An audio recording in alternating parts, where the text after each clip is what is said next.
Tennis's status as an Olympic sport is once again being called into question after some big names in tennis like Raducanu, Aryna Sabalenka, and Ons Jabeur recently withdrew from the 2024 Paris Games. Raducanu's withdrawal in particular sparked mild uproar amongst some tennis fans, Brits especially, who felt that the former US Open champion should prioritize this once-in-a-lifetime opportunity of representing her country. The games are only held once every 4 years, and only 64 players can compete in the singles event, with a limit of 4 players to a country, once again for singles. But I believe players who opt out of playing the games are completely justified in their decision, prompting a meaningful discussion about the Olympics' significance within the sport. Hi, my name is Christian Basnight, and welcome to Christian's Court, where I cover tennis from all angles. When the LTA British Tennis Association announced their Olympic travel squad, Raducanu's name was notably absent, despite the 21-year-old previously saying that she loved the opportunity to play for her country and compete in the games. She explained her reason for opting out, which is mainly due to the change in surface from grass to clay, then hard courts for the remainder of the year. The Paris Olympics will be held on the same site as Roland Garros, which of course is on clay. I love playing for my country. I think that was pretty clear at Billie Jean King Cup, Raducanu told the press at last week's Rothesay Open. I really fought and I enjoyed it so much, but the Olympics is just not the right time for me this year. I really hope to be a part of the next one, but I guess with a change in surface, it's just not worth the risk for me at this point, having recovered from the surgeries last year. It's not in a diva way, I'm just prioritizing my body and my health, because I know if I'm fit, I know if I'm giving my 100%, I know great things are happening and coming. Raducanu underwent surgeries to both her wrist and her left ankle last year, and she has made sure to have a lighter schedule this season, withdrawing from the Roland Garros qualies last month. Ons Jabeur, who has struggled with knee problems the past year or so, also attributed her Olympics withdrawal to the change in surfaces. My medical team and I have decided that the quick change of surface and the body's adaptation required will put my knee at risk and jeopardize the rest of my season, Jabeur wrote to fans on social media. I have always loved representing my country in any competition. However, I must listen to my body and follow my medical team's advice. And then Aryna Sabalenka said that she also wants to prioritize her health, which sounds code for I'm not a fan of switching services like that. It's too much for the scheduling, and I made the decision to take care of my health, she told the press in Berlin.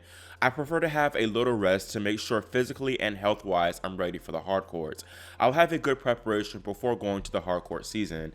I feel that this is safer and better for my body. I know some critics say that players like Raducanu should not be so certain that they can compete in the next Olympics, which I get, but the surface change is a perfectly valid reason that for players to not want to play, especially if you are someone as injury prone as she is. The summer games have typically been held on the hard courts, which is best for the players as it provides a nice transition into the US Open Series and really the entire rest of the tennis season, which is played on hard. The 2012 London Olympics were on grass, but that wasn't too much or too bad of a transition since the games started only a few weeks after Wimbledon, which of course is played on grass. This year, Wimbledon ends on July 14th, and the Olympics start 2 weeks later on July 27th.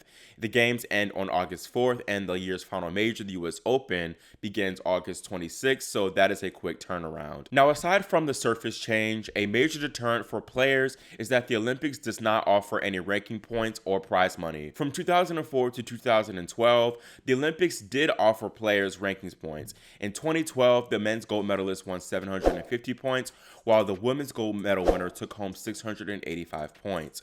They did away with that rankings points distribution in 2016, which will naturally, of course, decrease some sort of interest in competing, especially when there are other tournaments going on during the games, like the City Open 500 event. And that's a great opportunity for players to get ranking points and prize money that they otherwise would have missed out on. Young American sensation Ben Shelton said that he wasn't planning on playing in the Olympics way back in March because he wanted to focus on the US Open swing.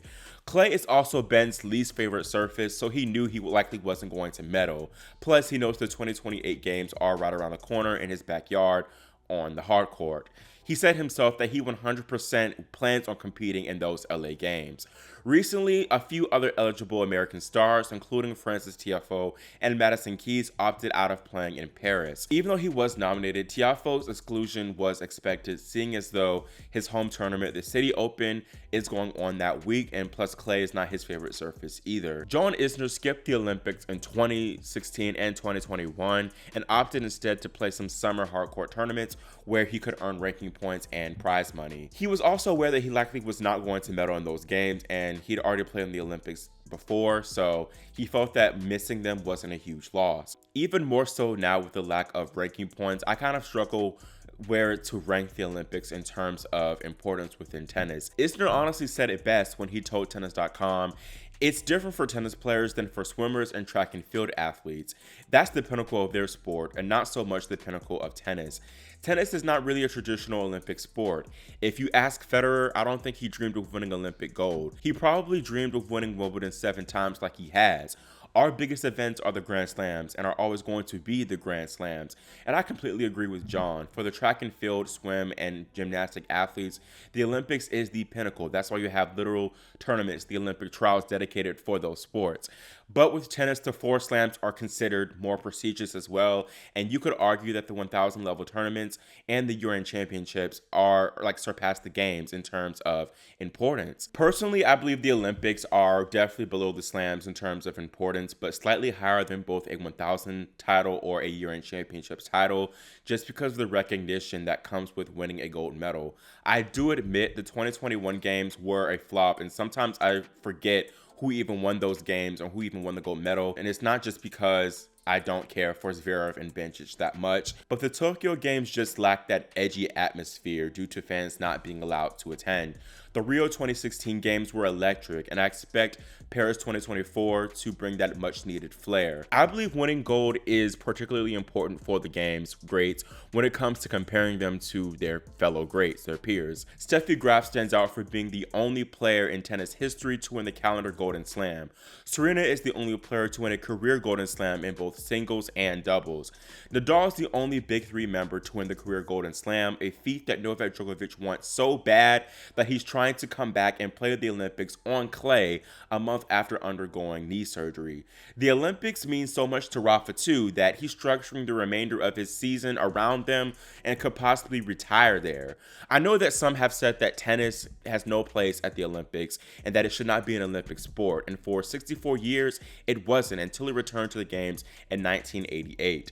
I disagree with that whole sentiment because tennis is such an international sport. It just completely meshes well with the Olympics. And I feel like if basketball is an Olympic sport, considering that many of the stars are from the US and the big title within basketball is American-based, the NBA championships, then there's absolutely no reason why tennis should not be an Olympic sport. Also, when you consider the direction the games are going in with flag football, squash, lacrosse, and baseball being played at the Olympics in 2028, why not tennis? Also, medaling at the Olympics means so much to these players, regardless of if they don't even get the gold.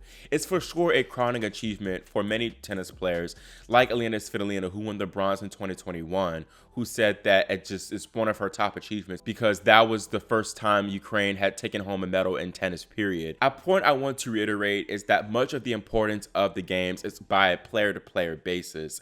If a player feels that they have a good chance at medaling, 9 times out of 10 they'll go ahead and try to compete. But I feel like the vast majority of players who believe their chances of winning a medal are kind of slim, but they're healthy and eligible to compete, will still compete and play because of the prestige of being an Olympian. It's still very much there. Take China's Wang Qiang, who skipped the entire grass swing in 2021, including Wimbledon, so she could focus on the Tokyo Olympics, and she lost in the second round. There's also a significant opportunity for players, particularly those from smaller nations or countries with limited Olympic success, to become heroes through their triumphs. In 2004, Nicolas Massou and Fernando Gonzalez became the first athletes ever to win gold for Chile, which was a huge moment in tennis, especially Massou taking home the gold medal in singles the day after. 12 years later at the Rio Games, Monica Puig became the first unseeded woman to stand atop the podium, making international headlines too for becoming the first Puerto Rican athlete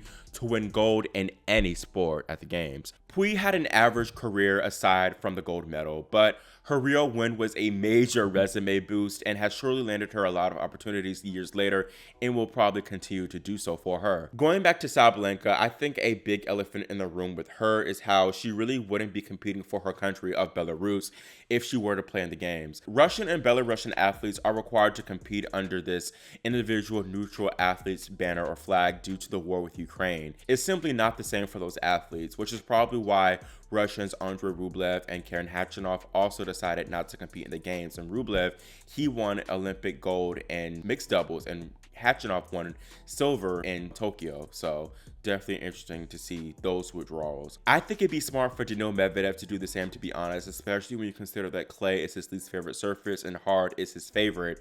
But there are possible sponsorship obligations he has to fulfill being a Lacoste ambassador. It's no denying that the games mean something to practically all of these players, but we have to be mindful too that for very valid reasons, some are prioritizing the Olympics less, and we should 100% respect those decisions. What do y'all think about all these Olympic withdrawals?